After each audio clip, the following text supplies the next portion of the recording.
करें आज अपना अकाउंट्स का चैप्टर 1 में देखते हैं क्या क्या थ्योरी है। यहाँ लिख कर दे दिया, बहुत शॉर्ट उसमें लिख कर दे रखा है, बट इतना हो कि एटलीस्ट तुम्हें पता हो कि ठीक है क्या, कि इनके अंदर क्या क्या चीज़ें आती हैं और हमें इसके बारे में क्या क्या पता होना चाहिए। ठीक है, ये हमारा कौन सा चैप्टर 1 है, बेसिकली क्या है हमारा ये चैप्टर नंबर 1। ठीक है, कोई भी जना मुझे फालतू बात करते हुए दिखे तमीज से जरा बैठ के देख लो। अब आता है अच्छी बात है, नहीं आता तो और अच्छी बात है, देख लो। चैप्टर 1 देखो यार, हमने अब तक जो पुराने अरे जर्नल पढ़ लिया, लेजर पढ़ लिया, हम लोगों ने कितनी सारी चीज़ कवर कर ली है ना। एट द एंड हमने क्या क्या बनाना सीखा ना, ट्रेडिंग, P&L, बैलेंस शीट, हम तो डेप्रिसिएशन भी पढ़ा दिया, BRS पढ़ा दिया, कितना सारा चीज़ पढ़ी। लेकिन कहीं ना कहीं ये सारा किसका पार्ट है मेरा, ये हम पूरा क्या अकाउंट ही तो है, हाँ है ना।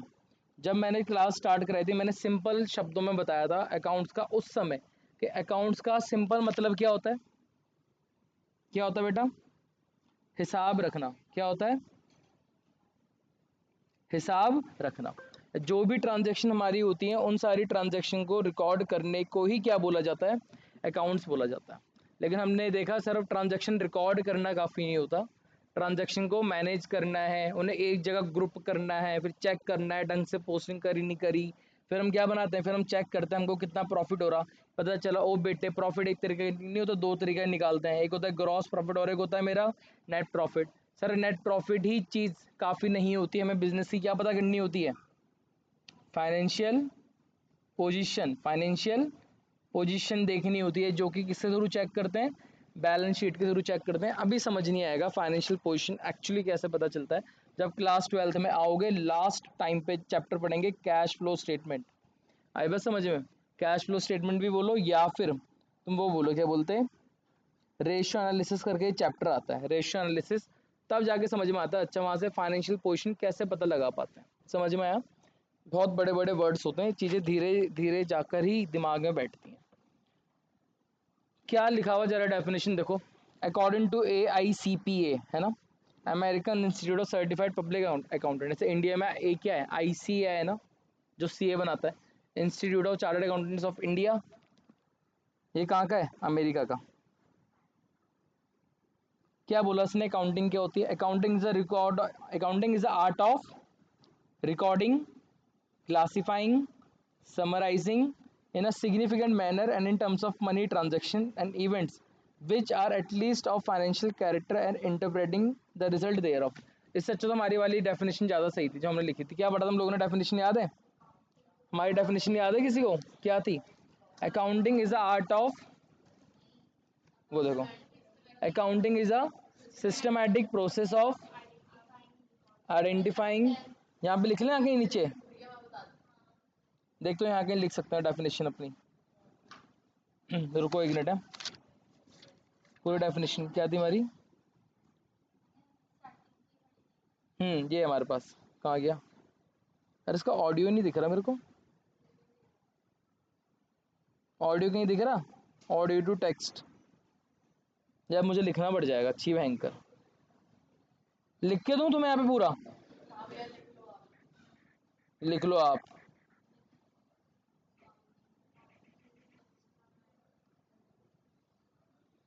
उससे लिख के ज़्यादा मेरे को आसान पड़ेगा इसमें।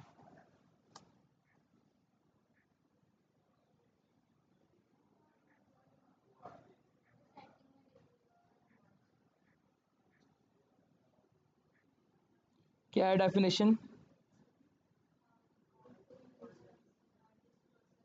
Accounting is a systematic process है, सिस्टमैटिक प्रोसेस ऑफ क्या है, रिकॉर्डिंग है, सही तो है, प्रोसेस ऑफ रिकॉर्डिंग, क्लासीफाइंग, फिर क्या है, एनालाइज, क्या कर रहे हो बे,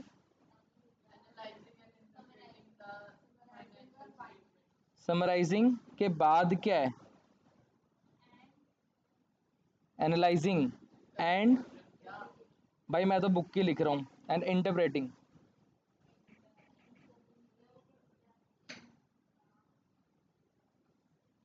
इंटरप्रेटिंग द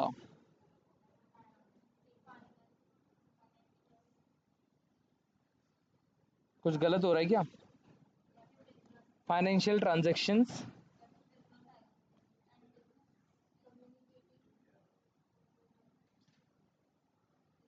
कम्युनिकेटिंग क्या था? द रिजल्ट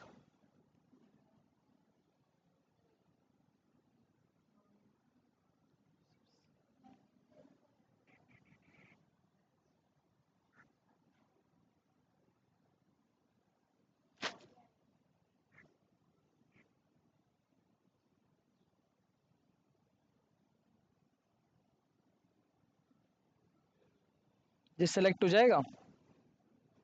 हे भगवान, मैं वही देख रहा हूँ ना।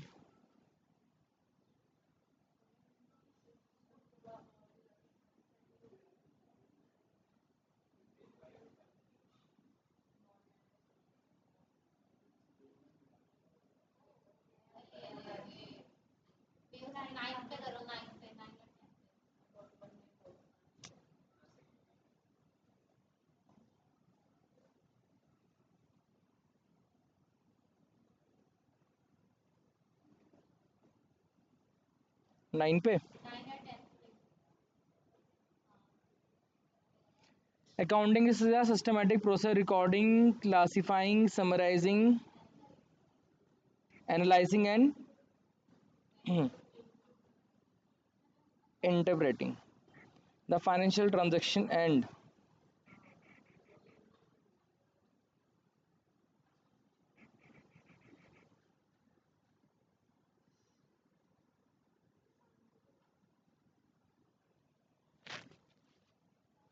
चलो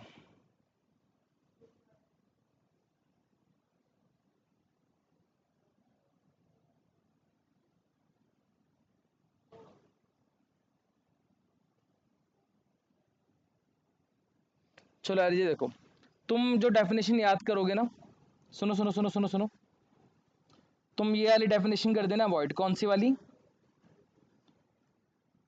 ये वाली डेफिनेशन को अवॉइड करेंगे और हम ये वाली डेफिनेशन याद करेंगे जो हमारे लिए आसान है। क्या है जरा डेफिनेशन, जरा सुनो क्या लिखा हुआ। Accounting is a systematic process of, क्या है? recording, classifying, summarizing, analyzing and interpreting the financial transaction and communicating the result to the users। अगर हम मैं शॉर्ट में तोड़ना चाहूँ डेफिनेशन को, तो मेरी बात सुनो। सबसे पहले हम चीज़ों को क्या करते हैं? रिकॉर्ड करते हैं। सबसे पहले हम चीज़ों को क्या करते हैं बेटा? इसमें है, सबसे पहले हम चीज़ों को रिकॉर्ड करते हैं। रिकॉर्ड के बाद हमने क्या करते हैं? क्लासीफाई करते हैं। रिकॉर्ड माने क्या हो गया? जर्नल एंट्री है, बोलो तो जर्नल क्या हो गया? जर्नल। आई बात समझ में? क्लासीफाइंग में हमारा क्या बोल सकते हैं हम? किसमें पोस्ट करना? लेजर। क्लासीफाइंग के बाद हम लोग क्या करते हैं? समराइज करते हैं। समराइज मतलब क्या होता है? देखो, पहले था जर्नल, फिर लेजर, फिर हमारा क्या आता है? Trial balance. या तो ट्रायल बैलेंस बोलो, या फिर ट्रायल बैलेंस है सारी चीज़ें। ट्रायल बैलेंस के साथ क्या बनता है? ट्रेडिंग। क्या बनता है? P and L. और आखिर में क्या बनती है हमारी?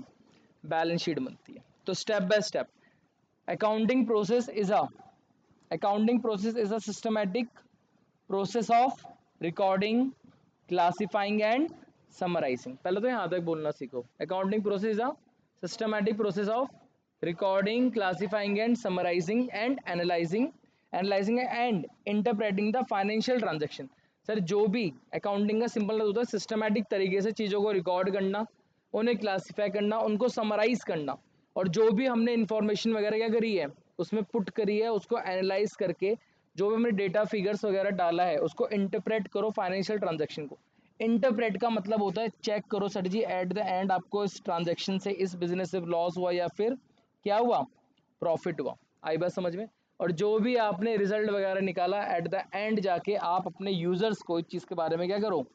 कम्युनिकेट करो। आई बात समझ में?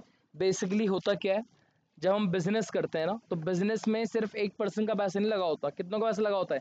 एक से ज़्यादा लोग हैं, बहुत पब्लिक का पैसा लगा होता है। लोगों ने मुझे उधार दे रखा है, तो वो मेरा बिजनेस बढ़ाना चाहते हैं। बोलते हैं आप अपने बिजनेस का हिसाब हमें दिखाओ, क्या आपके पास इतना पैसा पड़ा हुआ है, क्या आप हमारा लोन चुका पाओगे? नहीं चुका पाओगे। तो हमारा कौन है? यूजर्स हैं। कौन है वो? हमारा यूजर्स हैं। आई बस समझ में? डेफिनेशन याद हो गई? अकाउंटिंग की, मुझे तो याद हो गई क्या है। Accounting is a systematic process of recording, classifying, analysing, गलत कर रहा हूँ, summarising, analysing and interpreting the financial transaction and communicating to the users और फाइनेंशियल इन्फॉर्मेशन, कुछ ही बोल सकते हो। समझ में आया सर? ये है आपकी अकाउंटिंग। ये देखो शॉर्ट में वही लिखा हुआ है आपका यहाँ पे, ठीक है। रिकॉर्डिंग मैंने लिखा हुआ है सारे बिजनेस ट्रांजेक्शन को रिकॉर्ड करना, क्लासिफाइंग किस में कन्वर्ट करना उन्हें, प्रॉपर हेड, वही जो हम कहते हैं लेजर बनाना। समराइज माने क्या हो गया, ट्रायल बैलेंस, P&L और balance sheet, trading account miss कर दिया इसने। और इंटरप्रेट माने क्या होता है कि जो भी आपने करा है उससे आप अपने रिजल्ट को एनालाइज करो, इंटरप्रेट करो। इंटरप्रेट माने कुछ मीनिंगफुल इन्फॉर्मेशन उस डेटा से क्या करो, गैदर करो। आई बात समझ में? हाँ है ना, ये होती है हमारी पूरी एक्चुअली में क्या, अकाउंटिंग। ये मैंने तुम्हें स्टार्टिंग बताया, मैं पहले ही दिन ही चीज़ें पढ़ाने लग जाता ना, कुछ समझ नहीं आता। हमने इतना चीज़ें कर ली है कि अब हमें समझ में आ सकता है अच्छा डेफिनेशन का एक्चुअली मतलब क्या है। यहाँ तक ठीक है। उसके बाद हमारे पास क्या आता है बेटा, objective of accounting. Sir accounting क्यों करते हैं? अरे बहुत बेसिक बेसिक यार, क्यों करते हैं? अरे सर हमें पहला ऑब्जेक्टिव क्या लग रहा तुम्हें, देखो था कि हमारा अकाउंट के रिकॉर्ड क्या रहे, मेंटेन रहे। अब बिजनेस एंटर इनटू बहुत सारी ट्रांजैक्शन में एंटर करता है, यस और नो? हाँ जी। अकाउंटिंग क्या करती है, एक प्रॉपर और सिस्टमैटिक वे देती है हमारी सारी ट्रांजैक्शन को रिकॉर्ड करने का, और इस सबके लिए सेपरेट बन जाता है। तो हम सब अकाउंटिंग की हेल्प से हम हर एक चीज़ के खाते को अलग अलग तरीके से क्या कर सकते हैं, मेंटेन वगैरह कर सकते हैं। मैंने बुक बना दी, कैश बुक बना दी, इसमें सिर्फ वही ट्रांजैक्शन रिकॉर्ड करूंगा जो किसके रिगार्डिंग होगी, कैश के रिगार्डिंग होगी। आई बस समझे? और ये रिकॉर्ड परमानेंट है और किसी भी और रेफरेंस के लिए कभी भी फ्यूचर में इस्तेमाल किया जा सकता है, इसलिए हम अकाउंटिंग करते हैं। आई बस रिकॉर्ड्स। और क्या होता है अकाउंटिंग? सर अकाउंटिंग हमें हेल्प करती है। ऑब्जेक्टिव क्या है? सर अपने प्रॉफिट को या लॉस को डिटरमाइन करना। किसी भी बिजनेस का मेन पर्पस क्या होता है? ये तो कितनी बार पढ़ लिया यार, कोई पैदा बच्चा बोल देगा, तो बच्चा जैसे पैदा होगा ना उसे पूछना बिजनेस का ऑब्जेक्टिव बता, बोल देगा मम्मी बोलने से पहले क्या, प्रॉफिट। आई बस समझ में? अकाउंटिंग हेल्प करती है आपको क्या बनाने में, trading account, P&L loss account बनाने में, जो कि अगेन आपकी दिखाता है आपने कितना इनकम कमाया, कितना आपने खर्चे करे किसी भी पीरियड के दौरान। आई बात समझ में? और जो भी आपका नेट रिजल्ट होता है तो हम लोग कहाँ ट्रांसफर कर देते हैं, बैलेंस शीट में कर देते हैं। और क्या हो जाता है, और होता है financial position. Sir financial position मतलब होता है कि आज के दिन आपके बिजनेस की क्या वैल्यू है, क्या बोला ने, आज के दिन बिजनेस की क्या वैल्यू है, बिजनेस के पास कितनी एसेट्स पड़ी हुई हैं, कितना उसके पास बाहर वालों का क्या देना है, पैसा देना बाकी है। समझ में आया? Eight the end of the year a balance sheet is prepared showing assets and liability. Asset माने क्या है, व्हाट बिजनेस ओन। ये एसेट वो चीज होती है जो जिसका बिजनेस पर राइट होता है, और लाइबिलिटी वो होती है जो बिजनेस का क्या होता है, कर्ज होता है। आई बात समझ में? और इस चीज से डिटरमाइन करते हैं फाइनेंशियल पोजीशन। ये फिगर जितने ज्यादा अच्छे होंगे, जितना रेशो डेट का, ओनर्स का, पैसे का जो रेशो होगा, वो चीजें बताते हैं आपकी फाइनेंशियल पोजीशन कितनी बेटर है। आई बात समझ में? हाँ है ना? चलो। और this shows the true financial position of the business and the amount of capital invested. Balance sheet पढ़ के, एक्चुअली बैलेंस शीट पढ़ के बिजनेस की पता चलता है क्या मुझे आगे आपके ऊपर पैसा इन्वेस्ट करना चाहिए या फिर पैसा इन्वेस्ट नहीं करना चाहिए। समझ में आया यहाँ तक?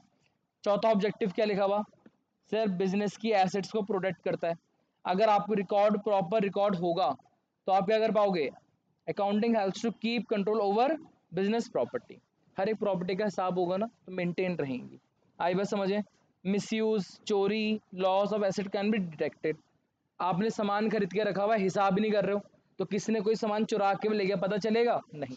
बट अगर प्रॉपर रिकॉर्ड होगा ट्रांजैक्शन का, चीज़ों का, एसेट्स का, तो एक भी चीज़ चोरी होने से उसका आइडेंटिफिकेशन आप with the help of account कर सकते हो। वैसे वो होता है ना, वो देखा है परचून की दुकान होती है, या तुम रिलायंस स्मार्ट हो, तुम सोचते हो अभी क्या ही होगा, एक टॉफी का पैकेट ऐसे जेब में डाल दिया तो क्या ही पता चलेगा उन्हें। ऐसा नहीं होता, हर इन्वेंट्री की, हर एक चीज़ की क्या होती है, रिकॉर्डिंग होती है। आई बस समझ में? क्लोजिंग स्टॉक जैसी महीना एंड होता है, स्टॉक की कैलकुलेशन करते हैं कितने, हमने तो आपको 1 लाख, हमने तो आपको 1 लाख टॉफियाँ बांटी थी, या हमने आपको 10,000 चॉकलेट के पैकेट दिए थे, इसमें से 20 तो गायब है, कहाँ गए, पता चला वो दुकान वाले खुद ही खा गया। गलत बात। आई बात समझ में? पांचवा पॉइंट क्या लिखा हुआ है, ठीक है, depreciation also help in replacement and safeguarding asset. Sir depreciation again जो एसेट पे चार्ज करता है, एसेट की वैल्यू को बढ़ाता है कम करता है, कम करता है। डेप्रिसिएशन रिकॉर्ड करने से हेल्प करता है कब हमें अपनी एसेट क्या कर लेनी चाहिए, रिप्लेस कर लेनी चाहिए। आई बात समझ में? डेप्रिसिएशन हेल्प करता है। Providing accounting information to users, accounting का एक लास्ट ऑब्जेक्टिव क्या लिखा हुआ है, ऑब्जेक्टिव बहुत सारे होते हैं, मैंने 5 लिखे हुए हैं। क्या लिखा हुआ सर, आप अकाउंटिंग इन्फॉर्मेशन किसको देते हैं, अपने यूजर्स को देते हैं। यूजर्स कौन हो सकता है अकाउंटिंग का, या बिजनेस का ओनर हो सकता है, बिजनेस के मैनेजमेंट समझ रहे हो, सीईओ, सीटीओ, सीएफओ, जो तुम बड़े बड़े नाम समझते हो। इन्वेस्टर कौन होते हैं, जो हमारे बिजनेस में पैसा डालते हैं। क्रेडिटर कौन होते हैं, क्रेडिटर किसने कहते हैं, जिनसे पैसे लेना बाकी है, देना बाकी है, दीदी देना बाकी है, जिनको पैसा देना बाकी है उन्हें कहते हैं क्रेडिटर्स, वो कहते हैं डेटर्स, जिनसे पैसा लेना बाकी है। गवर्नमेंट, गवर्नमेंट को काहे इंटरेस्ट है मेरे फाइनेंशियल इंफॉर्मेशन में, गवर्नमेंट मेरे से क्या कमाना चाहती है बेटा, टैक्स। तो चेक तो करेगी, अपना अकाउंट हिसाब दिखाओ, और हम बताएंगे कैसे हिसाब करेंगे। आप हो सकता है आप वैल्यू को कम कम दिखा के टैक्स कम बचा लोगे, समझ रहे हो। तो गवर्नमेंट को इंटरेस्ट है, हमारे क्रेडिटर को इंटरेस्ट है, क्रेडिटर हमारा बिजनेस प्रोफाइल पड़ेगा, आपका बिजनेस कैसा है, हम आपको पैसा देंगे, आप हमारा पैसा डुबा तो नहीं दोगे ये। And employees of required information, और हमारे जो बिजनेस के एम्प्लॉयज होते हैं उसको भी जरूरत पड़ती है, उनको भी चाहिए होता है हमारे बिजनेस क्या कर रही है क्या नहीं। Accounting provide reliable financial statement which help in decision making, accounting क्या करती है, रिलायबल फाइनेंशियल स्टेटमेंट होगा, आपकी डिसीजन मेकिंग भी बहुत अच्छी खासी करती है, हेल्प करती है। कहीं ना कहीं ऑब्जेक्टिव के बेसिस से हम लोग इससे क्या बना सकते हैं, एडवांटेजेस। सर क्या है एडवांटेजेस, अकाउंट करने क्या फ़ायदा होता है, आपको बिजनेस की आपको बिजनेस की क्या पता लगती है, फाइनेंशियल इंफॉर्मेशन पता चलती है, किसकी, अपने बिजनेस की। क्या लिखा हुआ, इट प्रोवाइड डिटेल्ड इंफॉर्मेशन किसके regarding, income, expenditure, asset and liability. Owners can know the progress of business at any time, आप कभी भी चाहो अपने बिजनेस की अकाउंटिंग इंफॉर्मेशन पढ़ के फाइनेंशियल पोजीशन चेक वगैरह कर सकते हो। अकाउंटिंग इंफॉर्मेशन आपने, अगर आपने अकाउंटिंग प्रॉपर कर रखी होगी, रिकॉर्ड मेंटेन कर रखे होंगे, बेटा क्या लेने में आसानी होगी। जब आप कभी बैंक से लोन लेने जाते हैं ना, बैंक पता क्या बोलता है, बल अपनी बैलेंस शीट दिखाओ, क्या दिखाओ, अपने बिजनेस की बैलेंस शीट दिखाओ। बिजनेस तो अभी स्टार्ट नहीं करा, बिजनेस के लिए तो पैसे लेने गए थे, तो एक्चुअल बैलेंस शीट नहीं दिखा रहा, कह रहा प्रोजेक्टेड बैलेंस शीट दिखाओ। आप मुझे 20 लाख का लोन मांग रहे हो ना, आपने बोला, मैंने बोला मुझे 30 लाख रुपए चाहिए, मुझे श्यामपुर साइड में एक रेस्टोरेंट खोलना है, ऐसे ऐसे करके। तो वो मेरे से पूछेगा, आप अपनी एक बिजनेस की एक बैलेंस शीट बना के दिखाओ कि आप जो हमसे पैसा ले रहे हो उस पैसे से आप क्या क्या करोगे। तो मैं दिखाऊंगा, अगर आपने मुझे 30 लाख रुपए दिए हैं तो मैं उसमें ये मैं एसेट खरीदूंगा, इतने की मैं क्या खरीदूंगा, ओवंस खरीदूंगा, इतने के मैं अपने एम्प्लॉयज रखूंगा, इतने मैं उन्हें सैलरी दूंगा, ये मैं अपने क्या रखूंगा, टेबल्स परचेज करूंगा वगैरह वगैरह, पूरा इन्फॉर्मेशन आपको बताना पड़ता है, आपको पूरी डिटेल बतानी पड़ेगी। वो आपसे पूछ सकता है आपने 30 लाख का क्यों मांगा, आप 35 लाख का मांग सकते थे, आप 40 लाख का मांग सकते हैं, आप 15 लाख का मान लेते हैं। तो आपको हर एक इन्फॉर्मेशन बतानी पड़ती है। बट अगर आपने फाइनेंशियल इन्फॉर्मेशन अच्छी खासी बना रखी है तो आपको लोन लेने में क्या मिलती है, हेल्प मिलती है बहुत। Bank and financial institution demand proper books of account before sanctioning loans, loan grant करने से पहले वो क्या मांगते हैं, आपकी बुक्स ऑफ वगैरह, अकाउंटिंग की बुक वगैरह चेक करते हैं। आई बस समझ में। Accounting record and financial statement serve as a reliable base for loan, जब भी आपको लोन चाहिए, ऑफ कोर्स जैसे अगर आप लोन लेने जाते हो, पर्सनल लोन लेने जाओगे, वो आपसे क्या पूछेंगे, आपकी इनकम का प्रूफ पूछेंगे, तुम दिखाओ, देखो हमारी सैलरी स्लिप है, हमारी आती है, तो उन्हें रिलाय तो होगा ना। ऐसे बिजनेस के लिए क्या होना जरूरी है, फाइनेंशियल इन्फॉर्मेशन है, अकाउंटिंग की प्रॉपर रिकॉर्डिंग होनी चाहिए। और ये काम आता है सर आपको, एविडेंस इन कोर्ट। अरे अक्षय मैडम क्या कर रहे हो, कुछ मत करो, छोड़, पढ़, काम है, स्कूल का काम है, कोई बात नहीं, हाँ देख लो please. In case of dispute, properly maintained account record can be produced as legal evidence. Sir अगर आप पे कोई भी क्या चल रहा होगा, अगर कोई भी डिस्प्यूट वगैरह चल रहे होंगे किसी भी पार्टी के रिगार्डिंग, पैसे को रिगार्डिंग, तो विद प्रॉपर अकाउंट आप सामने वाले से क्या कर सकते हो, लीगल एविडेंस में आपके डॉक्यूमेंट्स काम आ सकते हैं, आपको उस चीज से बचाने के लिए।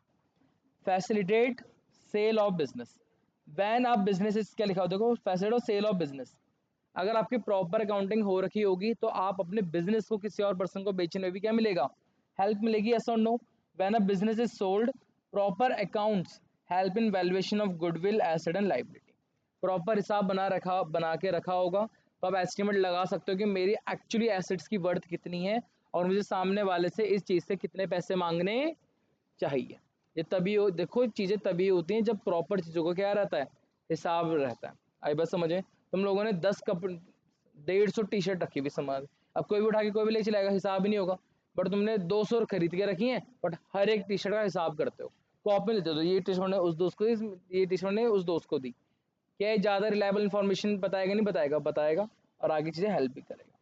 सेम अगर आप बिजनेस सोल्ड करते हो तो भी आपकी अकाउंटिंग इन्फॉर्मेशन आपको बहुत हेल्प करती है। Buyer and seller can negotiate based on real figure, आप एक्चुअल फिगर्स में अपनी एसेट की वैल्यू निकाल सकते हो। आखिरी क्या लिखा हुआ? Settlement of taxes and liability, proper हिसाब होगा तो गवर्नमेंट का जो भी टैक्स वगैरह होगा पेमेंट करने में, उसमें भी हमें क्या रहेगी? आसानी रहती है। और आप ओवर पेमेंट बच सकते हो टैक्स देने से। कब होता है पता है क्या? देखो अगर मैं टैक्स का सीन बताऊँ ना, देखो कंपनी इन सबको टैक्स पे करना होता है। कभी कभी गवर्नमेंट कहती है अगर आपको लगा, हम आपको पहले ही बोल रहे हैं, अगर आपको लग रहा है ना कि आपका टैक्स आपकी इनकम या आपका जो टैक्स है वो एक सर्टेन अमाउंट से ऊपर आने वाला है, तो आप अपनी एक्चुअल इनकम से पहले आप हमें टैक्स दे दो। क्या दे दो आप हमें? टैक्स। जैसे सपोज करो, मैंने कहा मैं मंथली का, मैंने कहा सपोज करो मेरी मंथली इनकम कितनी है? 1 लाख है। कितनी है? 1 लाख है। अब नॉर्मली ऐसा होता है कि अगर आप साल में 2.5 लाख से ऊपर कमाते हो ना, तो आपको टैक्स देना पड़ता है 2.5 लाख से ऊपर की इनकम पे। मेरी मंथली इनकम 1 लाख है, ऑफकोर्स मेरी तो साल की इनकम 12 लाख आ जाएगी, मेरे को टैक्स देना पड़ेगा। बोले सर क्योंकि आपको टैक्स ऑलरेडी आ रहा है, ऑलरेडी बहुत ज़्यादा टैक्स आ रहा है, तो आप हमें क्या दो? आप हमें दो एडवांस टैक्स। क्या दो? आप हमें एडवांस टैक्स पे करो।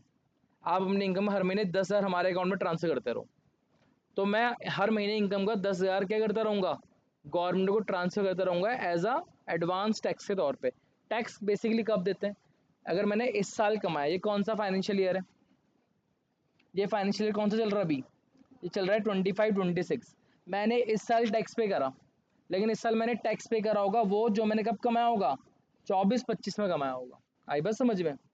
फाइनेंशियल ईयर वो ईयर होता है जिस साल हम अर्न करते हैं, और जिस साल मैं टैक्स पे करता हूँ उसको बोलते हैं असेसमेंट ईयर। क्या बोलते हैं उसे? Assessment year. मैं इस साल जो भी कमाऊंगा ना, उसका टैक्स कब दूंगा मैं? 26, 26, 27 में पे करूंगा। तो होता क्या है अब, क्योंकि मैं तो 1 लाख से ऊपर कमा रहा हूँ, तो गवर्नमेंट मेरे से क्या मांग रही है? Advance tax. मुझे इसी साल की इनकम पे इसी साल टैक्स देना पड़ता है। इस कारण कभी कभी क्या होता है कि टैक्स ज़्यादा चले जाता है। सपोज करो गवर्नमेंट टैक्स देना था 2 लाख, और हर महीने कट करके गवर्नमेंट टैक्स कितना चले गया? 2.5 लाख चले गया। गवर्नमेंट से पैसे वापस मांगेंगे ना, मांगेंगे, देते हैं, टैक्स रिफंड भी आता है। एक्सेस पैसा जो भी टैक्स का होता है वो क्या हो जाता है? रिफंड आता है, क्लेम करना पड़ता है। गवर्नमेंट नहीं देगी खुद बैठ के, अपना पैसा खुद मांगना पड़ता है। आई बात समझ में?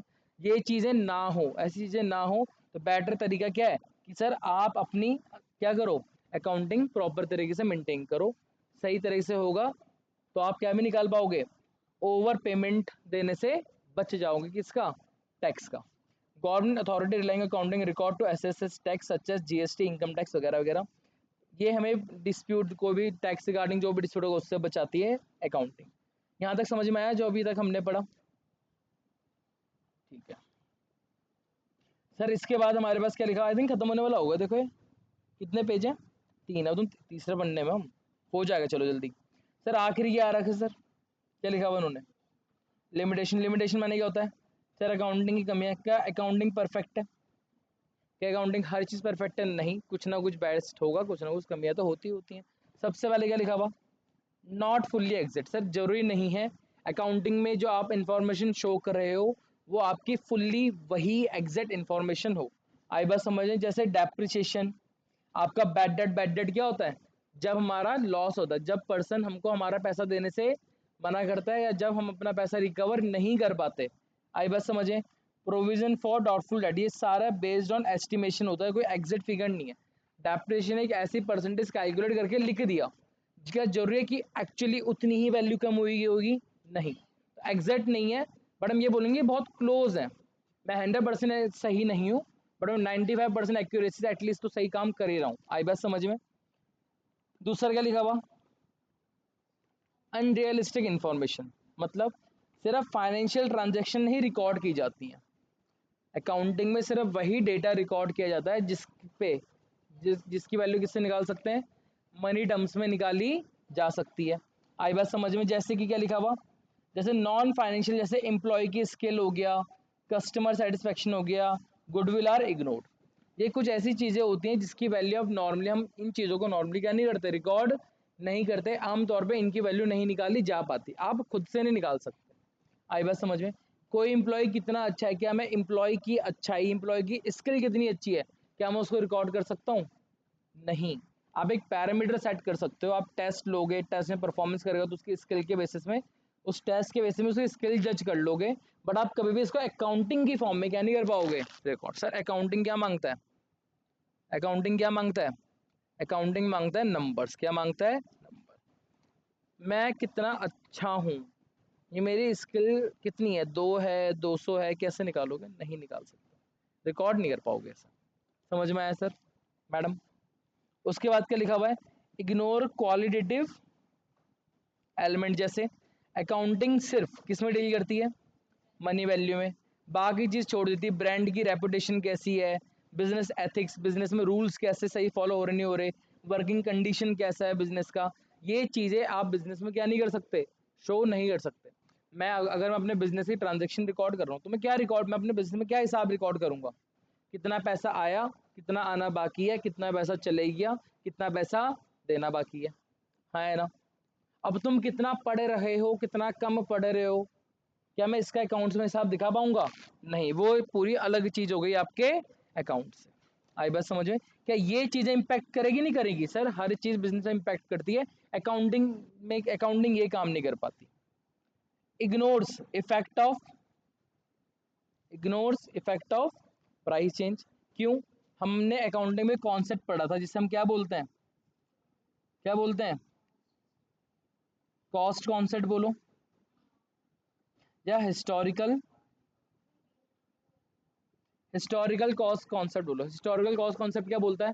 कहता है एसेट हमेशा उस वैल्यू पर रिकॉर्ड की जाएगी जिस वैल्यू पे आपने क्या करा था, उस चीज को, जिस दिन आपने परचेज करा था, जिस वैल्यू आपने परचेज करा है, इररिस्पेक्टिव वो वैल्यू आज बढ़ गई या कम हो गई, हम हमेशा उसको उसी चीज पे दिखाएंगे जितना एक्चुअली मैंने उसके लिए क्या करा है, पे करा है, इररिस्पेक्टिव उसका आज के टाइम प्रेजेंट वैल्यू क्या चल रहा है मार्केट में।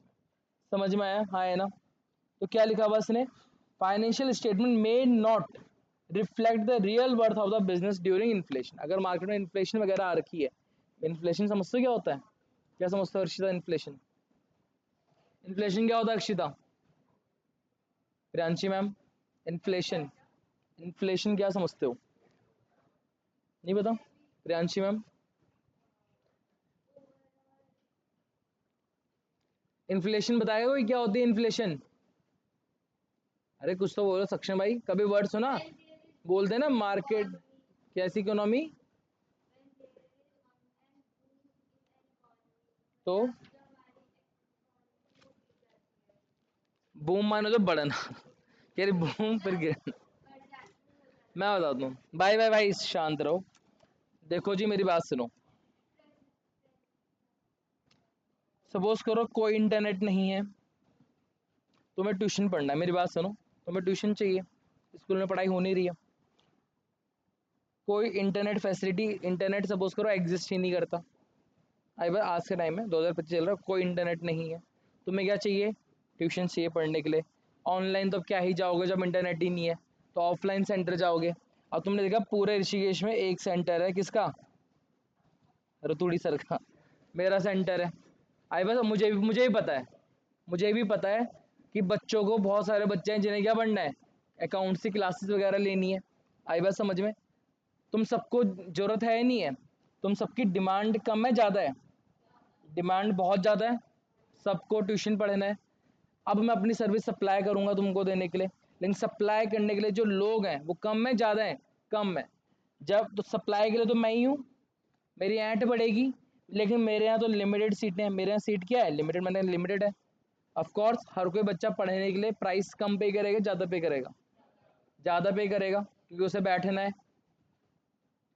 दिस इज कॉल्ड क्या? इन्फ्लेशन। आई बस समझ में? जब मार्केट में सप्लाई कम हो जाती है, किससे? डिमांड से।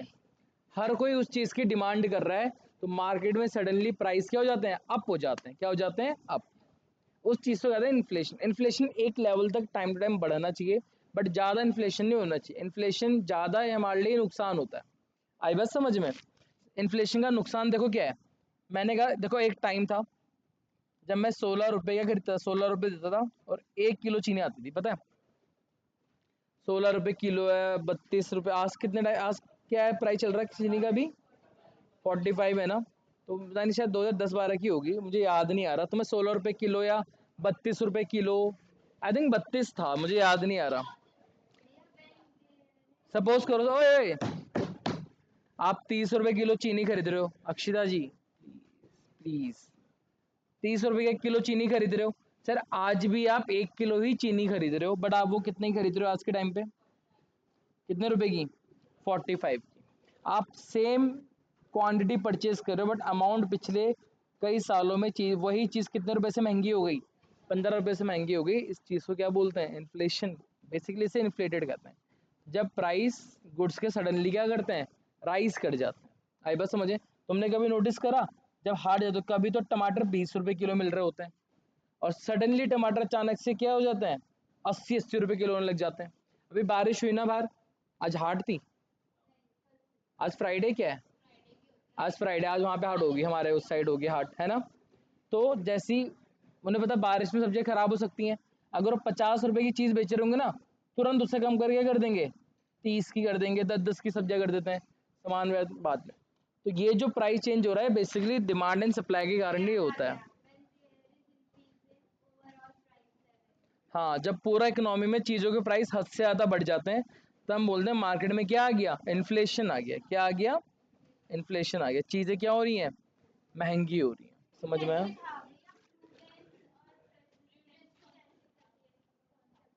प्रूडेंस कॉन्सेप्ट अलग है। चलो जरा ध्यान दो अब। इसका रिमोट कहाँ है यार?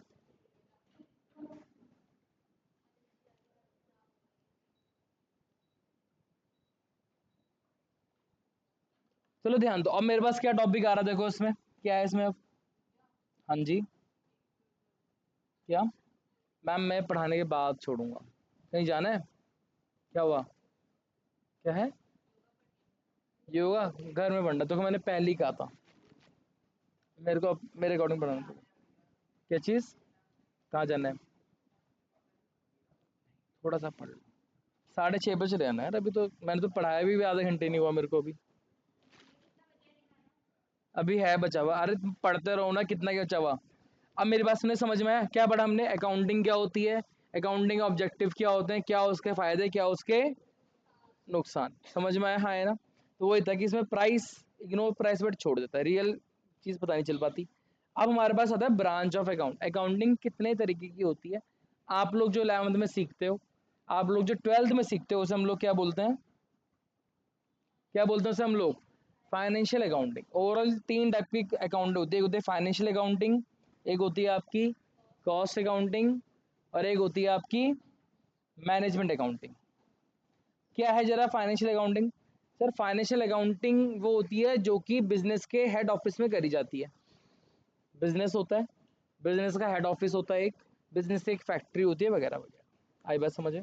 तो जो बिजनेस का मेन हेडक्वार्टर है, वहाँ पे चल रही है फाइनेंशियल अकाउंटिंग, जहाँ पे सारी ट्रांजैक्शन रिकॉर्डिंग, क्लासिफाइंग, समराइजिंग सब कुछ किया जा रहा है। आई बात समझे? क्या मेन आउटपुट है सर? यहाँ से हम निकालते हैं प्रॉफिट एंड लॉस, और क्या निकालते हैं? बिजनेस की फाइनेंशियल पोजीशन डिटरमाइन करते हैं। आई बात समझ में? क्या पर्पस है? वही प्रॉफिट लॉस है, फाइनेंशियल पोजीशन। यूजर्स पढ़े हुए हम लोगों ने। क्या लिमिटेशन है? Focus only on past event not future planning. हम यहाँ पे सिर्फ ये देख रहे हैं हमने जो करा अभी तक, हम अब तक जो कर रहे हैं उसके बेसिस पे हमने आपको हिसाब बनाकर दे दिया। आगे क्या है हमें आगे के नहीं पता। आपने हमें ट्रांजैक्शन करी, हमने आपको ट्रांजैक्शन नोट करके आपके सामने रख दी। Sir what is cost accounting? Cost accounting बड़ा यूनिक था। क्या होता है कॉस्ट अकाउंटिंग? मेरी बात सुनो। कॉस्ट अकाउंटिंग होता है जो भी आप प्रोडक्ट परचेज करते हो या जो भी आप सर्विस यूज करते हो, उसकी क्या निकालना? कॉस्ट निकालना। क्या निकालना?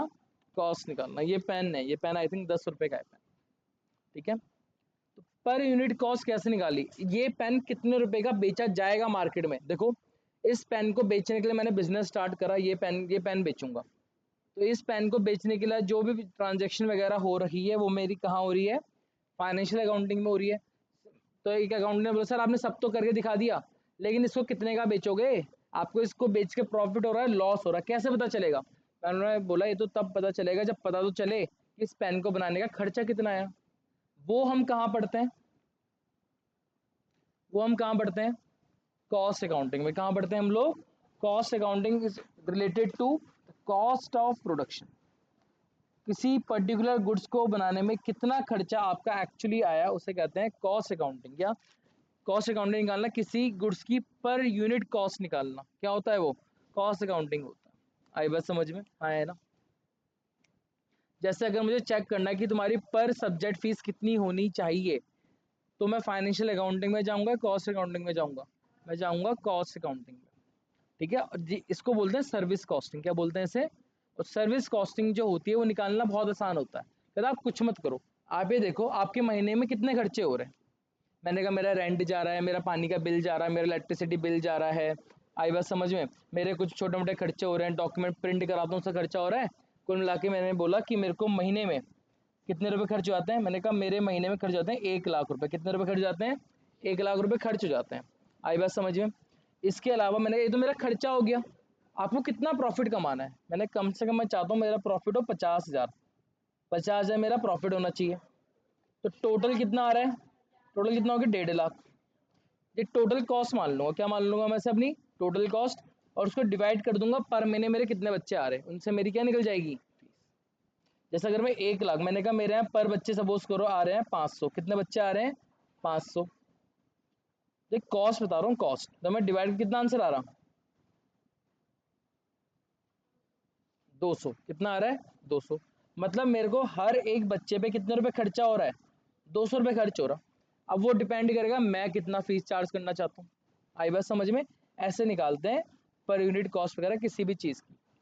चाहे बस बस फेयर होता है, टिकट बुक प्राइस होता है ना, वो प्राइस कैसे डिटरमाइन हो रहा है, क्या लग रही है उन सब में बेटा, कॉस्ट अकाउंटिंग। जब भी कहीं किसी चीज़ का प्राइस डिटरमाइन किया जाता है, कौन आता है भगवान बन के बेटा, कॉस्ट अकाउंटेंट आते हैं।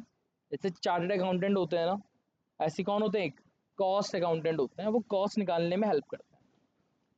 ठीक है, helps in fixing price, reducing wastage and controlling expenditure. Wastage होती है सामान बनाने में, उसे कैसे कंट्रोल करेंगे, कोई फालतू खर्चा ना हो रहा हो, कहीं पे ज़्यादा खर्चा ना करो। बहुत बड़ा है कॉस्ट अकाउंटिंग, छोटा नहीं है। Cost per unit of a product, या रॉ मटेरियल की कॉस्ट निकालना, लेबर कितना दे रहे हो, ओवरहेड्स। ओवरहेड्स कंफ्यूज मत हो जाना, ओवरहेड्स को बोलते हैं फिक्स एक्सपेंस। क्या बोलते हैं हमने, ऐसे खर्चे जो होते ही होते हैं। जैसे हमने क्या पढ़ा था, हमने हम इनडायरेक्ट एक्सपेंस बोलते हैं ना, कॉस्ट अकाउंटिंग में इनडायरेक्ट एक्सपेंसेस को क्या बोला जाता है, ओवरहेड। क्या बोला जाता है, ओवरहेड। कॉस्ट अकाउंटिंग का हेल्प होता है, कॉस्ट पे कंट्रोल होता है और एफिशिएंसी मेंटेन रहती है। समझ में आया सर जी। सर आखिरी क्या लिखा हुआ है जरा देखो, मैनेजमेंट अकाउंटिंग। क्या लिखा हुआ है हमारा, मैनेजमेंट अकाउंटिंग। क्या होता है management accounting, it you they use data from financial and cost accounting. It provide information to management for planning, decision making and control. They 3 department बनाए। एक का काम है क्या करना, कॉस्ट निकालना, कॉस्ट पे कंट्रोल करना। एक का काम है डे टू डे ट्रांजेक्शन में वो करना, और एक का काम है इन दोनों चीज़ों को बैठ के ऊपर से क्या करना, मैनेज करना। क्या करना, मैनेज करना। इन इंफॉर्मेशन को गैदर करके हम क्या करेंगे, प्लानिंग करेंगे, हम डिसीजन मेकिंग लेंगे, हम आने वाले प्रोजेक्ट पे क्या करेंगे, इन्वेस्ट करेंगे वगैरह वगैरह। ठीक है, तो मैनेजमेंट अकाउंटिंग को कहीं ना कहीं एक चीज़ और बोल सकते हो, उसको बोलते हैं फाइनेंशियल अकाउंटिंग। क्या बोलते हो, सॉरी, टॉपिक सब्जेक्ट का नाम होता है फाइनेंशियल मैनेजमेंट। क्या बोलते हैं हम लोग, बिजनेस में सबसे ज़्यादा क्या चीज़ का इनफ्लो आउटफ्लो होता है, बिजनेस में सबसे ज़्यादा किस चीज़ का इनफ्लो आउटफ्लो होता है। यार बिजनेस क्यों कर रहे हैं, एक ही चीज़ कमाने के लिए। क्या कमाने के लिए बेटा, कैश, प्रॉफिट। कैश ही नहीं आ रहा, प्रॉफिट क्या करेंगे, कैश चाहिए, पैसा। आई बात समझ में। बिजनेस से छोटा हो बड़ा हो, एट द एंड सबसे इंपॉर्टेंट फैक्टर किसी बिजनेस के लिए बैठता है वो होता है कैश का मैनेजमेंट। इसको हम बोलते हैं फाइनेंशियल मैनेजमेंट। आई बात समझ में। इन दोनों के हेल्प से बनाई गई फाइनेंशियल मैनेजमेंट, और इसके अंदर हम लोग करते हैं क्या, रेशियो एनालिसिस। हम करते हैं cash flow, budget, marginal costing. आई बात समझ में। ये पढ़ोगे जब तुम सीए में घुसोगे, सीए के सेकंड स्टेज में जब आओगे तब तुम्हें ये सब पढ़ने को मिलेगा। रेशियो कैसे करते हैं, ये तो है 11 12, ये तो 12th में पढ़ लोगे। बजटरी कंट्रोल, बजट बनाते हैं, कैसे बनाते हैं, कैसे वो आएगा, बजट एलोकेट कैसे करेंगे, कितना बजट होना चाहिए, कहाँ से पैसा रेज करना चाहिए, पैसा मम्मी से मांगू कि बैंक से मांगू या दोस्त से मांगू, या पब्लिक से पैसा मांगूं, ठीक है, मेरे पे 2 लाख पड़े हैं, 2 लाख रुपए बैंक में डालूं या शेयर्स में डालूं या म्यूचुअल फंड में डालूं, इन सब के regarding decision making, where should I invest my fund, where should I borrow the funds, इनके आंसर कौन देता है? फाइनेंशियल मैनेजमेंट, या फिर हम क्या बोलेंगे, मैनेजमेंट अकाउंटिंग। आई बात समझ में? और ये हेल्प करती है आपको फ्यूचर के लिए, आगे के लिए प्लान करने के लिए, और आप क्या क्या पॉलिसी बनाओगे जो कि आपके बिजनेस को और ग्रोथ की तरफ लेके जाएगा। समझ में आया? समझ में आया हद तक? हाँ है ना? फाइनेंशियल अकाउंटिंग का मेन काम समझा जो हम अभी कर रहे हैं, 11 12 में फाइनेंशियल ही पढ़ते हैं। मेन काम इसका सिर्फ क्या है, जो हमारी ट्रांजैक्शन हो रही है उसको रिकॉर्ड करके बैलेंस शीट बना के सामने दे देना, सर ये आपने बिजनेस करा था, इस बिजनेस से आपको ये प्रॉफिट हुआ, ये आपको लॉस हुआ, अब इसके रिगार्डिंग क्या आपको डिसीजन लेने चाहिए, हम वहाँ पे अपना दरवाजा क्या कर देंगे, बंद कर देंगे, हम इससे ऊपर नहीं चलते। हमारा काम है आपको डेटा ला के प्रॉफिट लॉस निकाल के दे दिया, अब आप सोचो आपको आगे कैसे प्लानिंग करनी है, वो हमारा यहाँ पे हम शटर कर दिया। इसलिए कौन आगे? फिर मैनेजमेंट अकाउंटिंग आ गई। समझ में आया? 5 मिनट की रेस्ट ले लो, फिर इसके बाद वाला पढ़ते हैं, कंप्लीट हो जाएगा आज ही।